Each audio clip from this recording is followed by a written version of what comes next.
Praise the Lord दोस्तों, हम आपका स्वागत करते हैं आज की वचन में।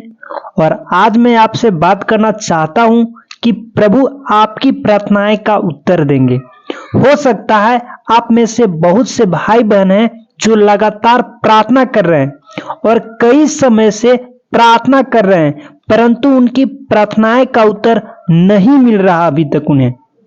तो आज मैं आपको उत्साहित करूंगा कि परमेश्वर आपकी प्रार्थना का उत्तर अवश्य देंगे। सो हम एक वचन पढ़ेंगे, दानियेल की किताब उसका 10 अध्याय और 12 पद हम लोग पढ़ेंगे। लिखा है, फिर उसने मुझसे कहा, किसने?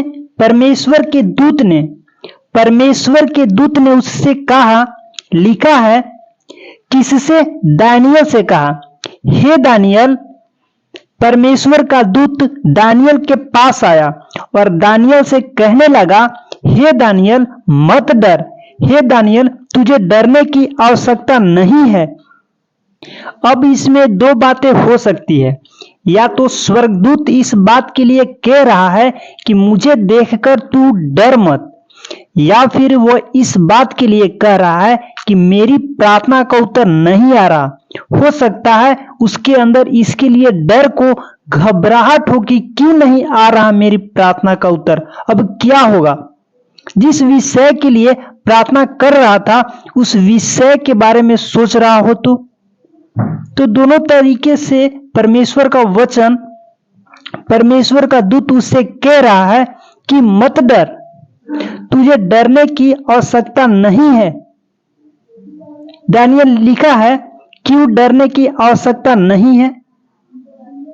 आपको भी डरने की आवश्यकता नहीं है। यदि अभी तक आपकी प्रार्थना का उत्तर नहीं आया तो आपको बिल्कुल घबराने की आवश्यकता नहीं है। आपको निराश और दुखी होने की आवश्यकता नहीं है। परमेश्वर का वचन कहता है कि मत डर, तुझे डरने की आवश्यकता नहीं है, क्योंकि पहले ही दिन को जब तूने समझने बुझने के लिए मन लगाया, पहले ही दिन दानियेल प्रार्थना कर रहा है और 21 दिन के बाद उसका यह जवाब उसके पास आता है, दूत उसके पास आता है। तो दानियेल के लिए दूत कह रहा है कि आज 21 दिन तो हो चुके हैं, लेकिन पहले ही दिन जिस दिन तूने प्रार्थना करना शुरू किया था, पहले ही दिन जिस दिन तूने समझने और बुझने के लिए परमेश्वर से मन लगाया था और अपने परमेश्वर के सामने अपने आप को दीन किया था, जिस दिन तूने अपने आप को परमेश्वर के सम्मुख दीन किया, उसी दिन तूने अपने आप को परमेश्वर के सम्मुख प्रस्तुत किया और प्रार्थना करना शुरू किया। पहले ही दिन लिखा है, उसी दिन तेरे वचन सुने गए और मैं तेरे वचन के कारण आ गया हूं। उसी दिन जिस दिन तूने परमेश्वर से प्रार्थना करना शुरू किया, उसी ही दिन परमेश्वर ने तेरे वचनों को सुन लिया था। उसी दिन तेरे वचन सुन लिए गए हैं। यानी कि जिस दिन आप प्रार्थना करना शुरू करते हैं, परमेश्वर उसी दिन आपकी प्रार्थनाओं का उत्तर, आपकी प्रार्थनाओं को सुन लेते हैं। परमेश्वर के कान आपकी प्रार्थनाओं पर लगे हुए हैं। परमेश्वर का वचन कहता है कि उसकी नजरें पूरी पृथ्वी पर फिरती रहती है। किसकी सहायता में वो अपने सामर्थ्य को दिखाए। उसकी नजरें, उसके कान पृथ्वी पर आपकी और मेरी ओर लगी रहती है कि कब मैं इनकी सहायता में अपनी सामर्थ्य को दिखाऊं, कब मैं इनकी सहायता करूं। और परमेश्वर का वचन दानियेल से कहता है कि दानियेल, जिस दिन तूने प्रार्थना करना शुरू किया, उसी दिन तेरे वचन सुन लिए गए थे। इसीलिए अब मैं आ गया हूं तेरे वचनों का, तेरी प्रार्थनाओं का उत्तर देने के लिए मैं आ गया हूं। आज मैं आपको उत्साहित करना चाहूंगा कि परमेश्वर इसी प्रकार से आपकी भी प्रार्थनाओं का उत्तर देगा।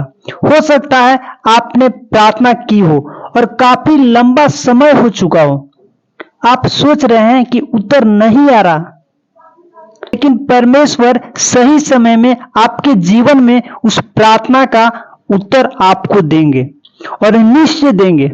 ऐसा नहीं है कि परमेश्वर ने आपकी प्रार्थनाओं को नहीं सुना या फिर परमेश्वर आपकी प्रार्थनाओं का उत्तर नहीं देंगे। परमेश्वर देंगे, लेकिन अपने समय पर देंगे। परमेश्वर देंगे, लेकिन अपने अनुसार देंगे। आपको केवल उनसे मांगना है, आपको केवल प्रार्थना करना है, और परमेश्वर अवश्य आपके जीवन में आपकी प्रार्थना का उत्तर देंगे। इसीलिए आपको डरने की आवश्यकता नहीं है, इसीलिए आपको निराश होने की आवश्यकता नहीं है, इसलिए आपको घबराने की आवश्यकता नहीं है। आपको आवश्यकता है प्रभु पर भरोसा रखने की, आपको आवश्यकता है लगातार प्रार्थना में बने रहने की, आपको आवश्यकता है विश्वास में बने रहने की, क्योंकि जब आप इस प्रकार करेंगे तो परमेश्वर अपने दूतों को भेजकर आपके लिए काम करेगा, आपकी प्रार्थना का उत्तर देगा।